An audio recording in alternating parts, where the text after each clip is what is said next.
Hey, Dad. Hey, what's up? Remember when you were pastoring that small church out in the hills of Kerrville, like on I, the outskirts of Kerrville? I've really tried to forget, but yeah, I remember. There's a super wonderful guy there named Norman. Yeah. He had a tricky, it was like a Tracheotomy, tracheotomy, something like that. yeah, whatever. I love that guy. One day you were talking about healing, and I really felt I was like 9 years old, 9 or 10, that I was supposed to go pray for him and that God was going to heal him. Yeah. I went and prayed with all my little 9-year-old faith, Yeah. and nothing happened. You already believed he was going to heal him, didn't you? She had faith. That was the first seed of doubt Yeah. in my mind that does God want to heal everyone? I never doubted it until that point. And then I started asking questions about it. And people would say, well, it's not God's will that everyone be healed. And you think about verses like John 6, I think, where the guy says that this guy is who sinned, that this guy has this disability. And they said, well, Jesus said, nobody sinned. This is for the glory of God. So I've heard it said that sometimes people are sick and not healed for the glory of God. That doesn't. Of course, that guy was healed right on the heels of that, so that kind of sinks that theory a little bit. But yeah, that's the tricky part. We say we see, Jesus did heal a lot of people, but he had to have walked past a lot of people and not healed. Oh yeah, well, we know he did. The pool of Siloam, that's where all the sick people gathered to be healed. He healed one man and then toddled on. Didn't touch anybody else. That's amazing. Point. Everybody hung out at the pool of Siloam to get healed. Okay, so is it God's will that everyone be healed? You've got 10 minutes to solve this infinite question. Oh, what are we going to do with the other 8? I got to admit, the healing is probably the most frustrating situation in the Bible. I've seen people healed. I've seen amazing miracles, reports of it, and seen it. And so I know it's in there.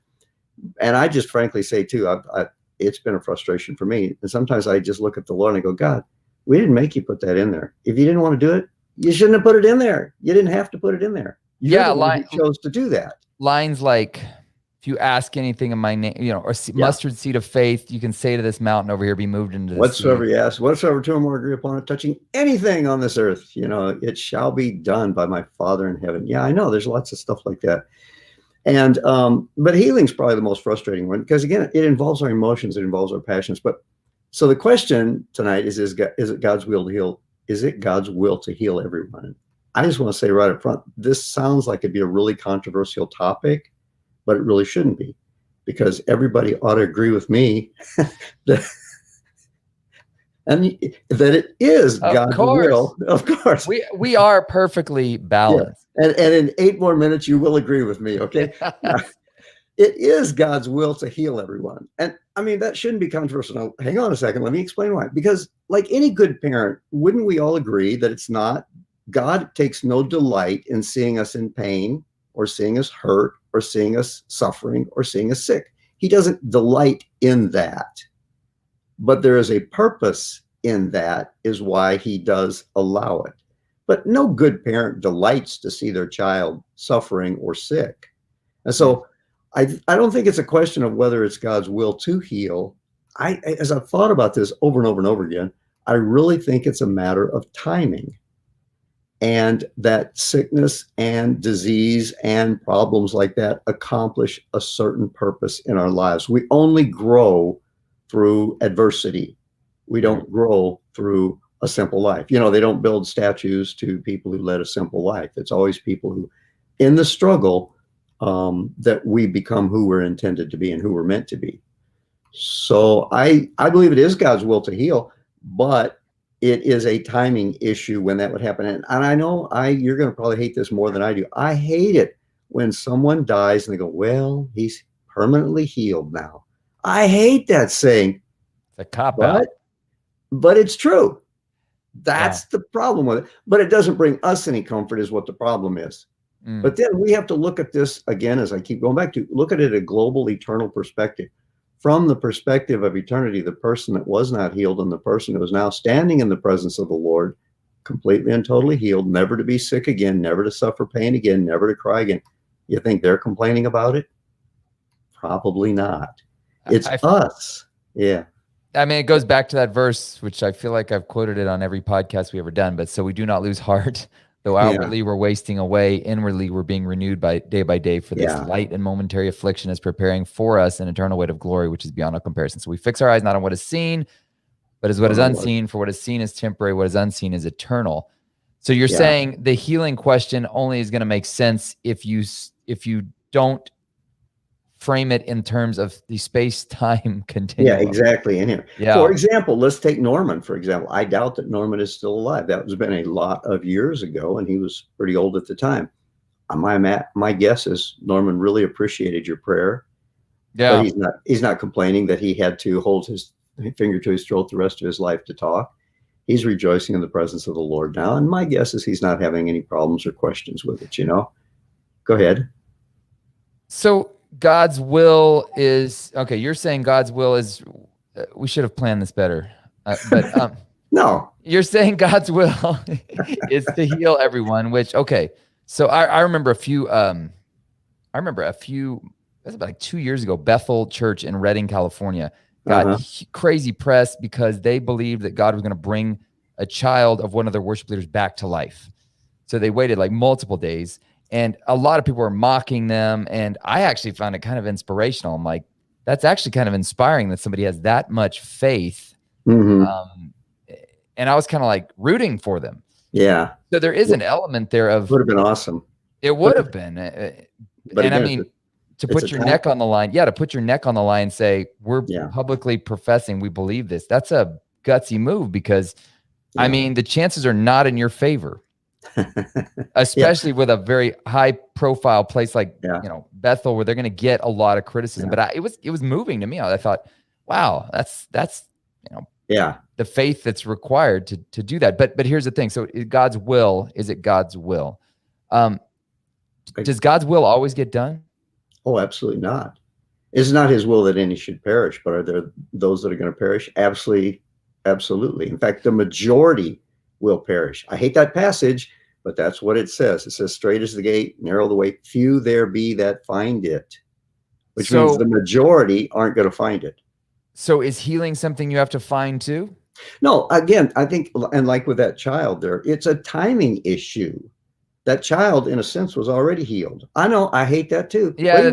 Okay. So there was a lady that 14 months ago, friend of ours got diagnosed with ALS.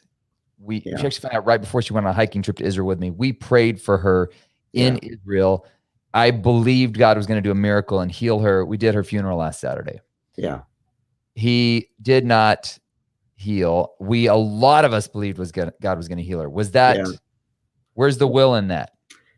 Well, again, could you ask her right now how she's feeling? Oh yeah, no doubt. I mean, again, I don't like that answer because it doesn't. It does seem like a cop-out. It doesn't sit well in my time framework. Mm-hmm. I want them to be healed, and I don't want them to ever die. When would you let a person die? I mean, okay, when they're 80, when they're 90, when you're 90, now some people at that age, they're ready to go, but some people aren't, So the point is, in our time frame situation, we can't really understand the will of God because it's beyond us. We're trying to figure out an answer. And so what we want to do is we want to come up with an answer. Okay, it's faith. Well, sometimes it is lack of faith because like in Nazareth, it said Jesus could do no many great miracles there, although he did do some healings because of the lack of faith. It's another passage you're like, I wish that wasn't in there. But that's one reason, but that's not the only reason. There's also those that, Epaphroditus was a co-worker with Paul, and he about died of a sickness. And Paul wrote and he said, oh, he's better now. God had mercy on him and on me. He didn't say, we claim the promise. He said, God was merciful because he didn't want to heap sorrow upon me. And so God was kind to Epaphroditus and raised him up. And so he was grateful for it. It's not like he was expecting it. It's not like he was demanding it because it's in the promise.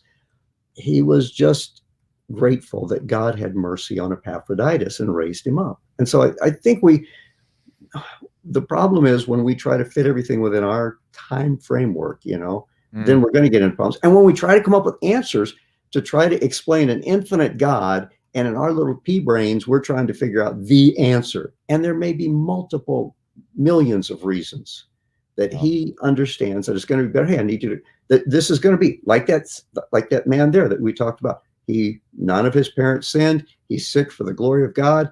Boom. Now I'm going to heal him. So for that period of time, you could have prayed for him, prayed for him, prayed for him, prayed for him, prayed for him, prayed for him. And it just wasn't the time. And we can't understand the timing of the Lord. So I think what we have to do, like what you did there with that woman, and we've got a friend who just was given 6 months to live, and we're in the same way. We're going, we're going to pray for her. We're going to believe that God is going to heal her in this lifetime. And we're going to trust that. We're going to quote the promises of God, not the negatives of all the reports. But if she goes home to be with the Lord, then we're going to rejoice and say, God, your will be done. And that apparently was your will. As much as it's not what we wanted, we understand that you've got the best. Remember Hezekiah? Remember when he was told he was going to die? That's when God actually changed his mind. He's like, okay, I'll give you more time to live. Years. He gave him 50 more years. But you remember what happened during those 15 years? One of the worst kings of Judah was born during that time. And he then took the throne and he did terrible things. In fact, the Lord spoke of him and he said, he was worse than the Amorites that I kicked out of this land beforehand. And so it really would have been better if Hezekiah would have just given up. And to see how selfish Hezekiah was after he was given those 15 extra years, a prophet come to him and says, hey, these terrible things are going to happen because you've done these bad things. And Hezekiah says, well, wow. He says, but the prophet says, but it's not going to happen to you, but it's going to happen to your sons and your grandsons. And Hezekiah's response was, well, at least it's not going to happen to me. Talk about a selfish guy, know? But yet God honored his request. Yeah, Hezekiah. He did. And sometimes, I believe, he gave the children of Israel quail. Sometimes he gives you what you plead and ask for, even though it may not be the best thing for you. Wow. And again, how do you explain that? I wrote a blog about that today. Yeah. Wow. And how do you explain that? Again, he's God and we're not. And so if you try to understand it, you're just going to come up with all kinds of ridiculous excuses and ridiculous answers instead of just saying, you know what, one of these days we'll get there and I imagine we'll understand it all. And I always look at it this way, and I've said this before. If you'll just in this life, just trust him and say, okay, God, that was the right choice. And then when you get there and you stand before him and you understand and you see things as he understands and you realize he really messed up, you got all eternity to whine and tell him how wrong he was. Right. And you're already in the gate. So you're not going anywhere. Well, we hope not. We're not sure. The verse I constantly go back to is Psalm 131. David, my heart is not proud, Lord. My eyes are not haughty. I do not concern myself with great matters or things too wonderful for me. Yeah. And that's what I mean. It kind of eventually comes back to is you're like, I can sit around and try and figure it out all day, but there may never be an answer this side of eternity. So we can do all the conjecture we want to, but as Rich Mullins once said, we're all just guessing. That's right. In Deuteronomy, it says this: there are those things that are revealed that belong to man, but there are those things that are hidden that belong to God. We won't understand those until he decides to let us in on the secret. Good talk. Good talk, Dad. So it is God's will to heal everyone. May just not be this side of eternity. Good one. Hey, if you've enjoyed this, we do a full-length podcast every Thursday. A new one drops. You can get it on Spotify, iTunes, iHeartRadio, and then every Tuesday we do these little, this one went a little long, conversations. So I hope you enjoy it, and you can check out joelmalm.com or rickmalm.com for more. Thanks.